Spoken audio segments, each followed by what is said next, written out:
شیطان بہت شیطانی قوتیں رکھتا ہے، لیکن اللہ کے خاص بندے شیطان سے قوی ہیں، طاقتور ہیں۔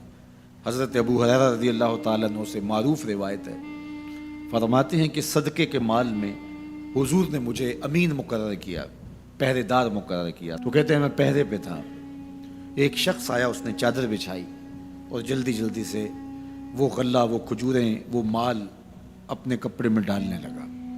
میں نے دوڑ کے اس کو پکڑ لیا، تو اس نے اپنا آپ مجھ سے چھڑانا چاہا، لیکن میرے ہاتھوں کی گرفت مضبوط تھی، وہ چھڑا نہ سکا۔ اس نے کہا کہ میں کثیر العیال ہوں، میرے چھوٹے چھوٹے بچے ہیں، تو بھوک نے مجھے چوری پہ مجبور کیا، میں کوئی پیشہ ور چور نہیں ہوں۔ کہتے ہیں مجھے ترس آ گیا، میں نے اس کو چھوڑ دیا۔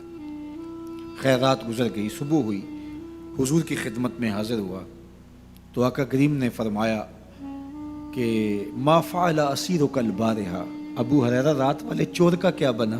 عرض کی حضور وہ بڑا مجبور شخص تھا کوئی، اور اس نے کہا کہ میں پیشہ ور چور تھوڑا ہوں، بچوں کی بھوک نے مجھے یہاں تک پہنچا دیا۔ تو حضور علیہ السلام نے فرمایا جھوٹا شخص ہے، اور سنو آج پھر آئے گا۔ کہتے اگلے دن تو میں طاق میں رہا، تو خیر وہ آیا اور اس نے چادر بچھائی اور غلہ اس چادر میں ڈالنے لگا۔ میں نے جا کے پکڑ لیا، تو اس نے کہا مجھے چھوڑ دے۔ میں نے کہا میں تو نہیں چھوڑوں گا۔ اس نے کہا کہ مجھے چھوڑ دے، منت سماجت کی اور بہت ترلے کیے، تو کہتے میرے دل میں پھر ترس آ گیا، میں نے پھر چھوڑ دیا۔ میں پھر حضور کی خدمت میں آیا تو حضور نے فرمایا ما فعل اسیرک البارحہ، رات والے چور کا کیا بنا؟ میں نے کہا حضور وہ آیا اور اس نے کہا میں کثیر العیال ہوں، مجھے پھر ترس آ گیا، میں نے چھوڑ دیا۔ فرمایا جھوٹا آدمی ہے، اور سنو آج پھر آئے گا۔ اللہ اکبر! جو ہو چکا وہ بھی حضور جانتے ہیں، جو ہونے والا ہے وہ بھی میرے حضور جانتے ہیں۔ یہ اللہ نے اپنے محبوب کو شان دی ہے۔ تو کہا آج پھر آئے گا۔ کہتے ہیں میں طاق میں تھا کہ وہ آیا، اس نے چادر بچھائی اور غلہ ڈالنا شروع کر دیا۔ تو کہتے ہیں کہ میں پھر پکڑ لیا۔ میں نے کہا آج تو نہیں چھوڑوں گا، آج تو جو حضور کے پاس لے کے جاؤں گا۔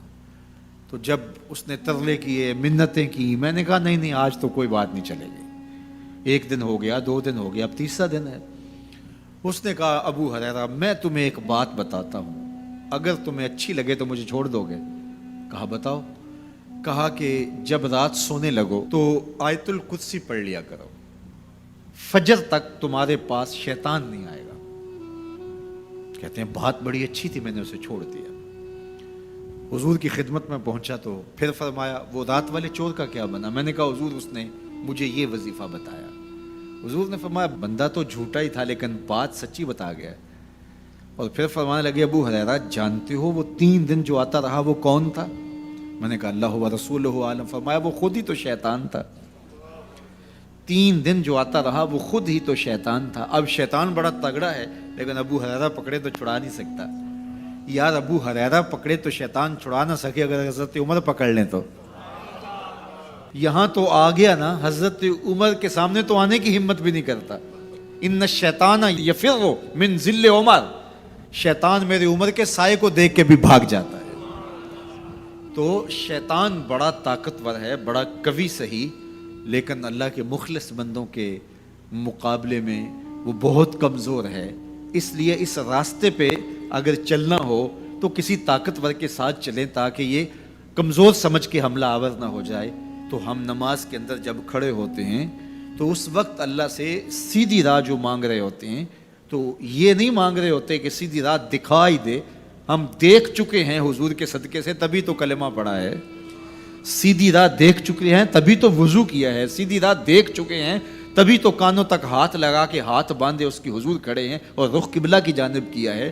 دیکھ چکے ہیں، لیکن آج نماز کے اندر ہم یہ کہہ رہے ہیں اہدنا الصراط المستقیم، مالک راہ دیکھ تو چکے ہیں لیکن پہنچنا بڑا مشکل ہے۔ راستے میں شیطان بھی کھڑا ہے، نفس بھی کھڑا ہے، کہیں راستہ خراب نہ ہو جائے، ساری زندگی کی کمائی کہیں لٹ نہ جائے۔ اس لیے اللہ سے مانگا کہ مالک ہم کمزور ہیں، ہمیں کوئی مان نہیں ہے کہ ہمیں راستہ دیکھ لیا تو منزل پہ پہنچ جائیں گے۔ قدم قدم پہ شیطان ہے، نفس موجود ہے، مالک تو دستے کرم بڑھا اور ہمیں منزل تک پہنچا دے۔ اور جب وہ کرم کرے گا تو پھر پہنچتے ہوئے دیر نہیں لگے گی۔